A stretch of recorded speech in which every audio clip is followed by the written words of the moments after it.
সকল জমি আমার আর মত লোক করিয়া নিয়ে গেছে দূর করিয়া কত জমি নাই মাটি ফালাই হাসছি ইংাতে বিলারতে গো খারাপ হলো পর গো খারাপ হলো দিছে না বলে এটা যাক বিহি কিনি একটা আমার জাল দলি দিছে। বৈষম্য বিরোধী আন্দোলনে নানা নির্যাতনের শিকার ঢাকা কলেজ শিক্ষার্থী ফায়াজ। পুলিশ হত্যায় স্বীকারোক্তি আদায়ের চাপ দেওয়া হয় থানা ও জিবি কার্যালয়ে।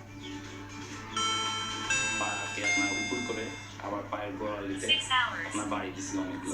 তারা বারবার ভিডিও অন করতেছিল আর আমাকে বলতেছিল যে বল তুই এটা করছিস।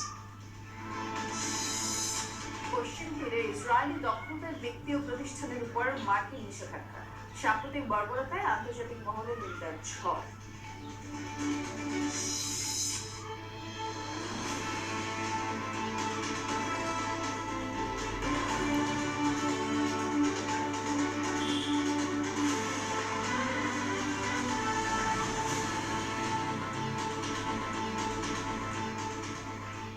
দুপুরে বাংলাদেশের সবাইকে আমন্ত্রণ জানাচ্ছি। নুসরাত বৃষ্টির সাথে আছি। শিরোনামগুলো শুনছিলেন। গুম ও বিচার বহির্ভূত হত্যা বিরোধী আন্তর্জাতিক কনভেনশনে যোগদানের সনদে সই করল বাংলাদেশ। বৃহস্পতিবার প্রধান উপদেষ্টা অধ্যাপক ডক্টর মোহাম্মদ ইউনূস উপদেষ্টাদের সাপ্তাহিক সভায় এই সনদে স্বাক্ষর করেন। অন্যান্য উপদেষ্টারা করতালির মাধ্যমে তা গ্রহণ করেন।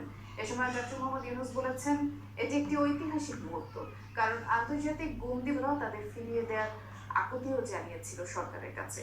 আমরা এ বিষয়ে আরো বিস্তারিত করে আলোচনা করব। আমাদের সহকর্মী আকলাকুস সাফা স্টুডিও থেকে যুক্ত আছেন আমাদের সাথে। সাফা, এখন পর্যন্ত কি পরিমাণের মানুষ গুম হওয়ার তথ্য আপনি পেয়েছেন সেটি জানাবেন। আরেকটি বিষয়ে, এখন পর্যন্ত যারা উদ্ধার হয়েছেন অনেকের সাথেই তো আপনার কথা হয়েছে, তাদের সেই দুর্বিষহ অভিজ্ঞতার ব্যাপারে কি জানিয়েছেন?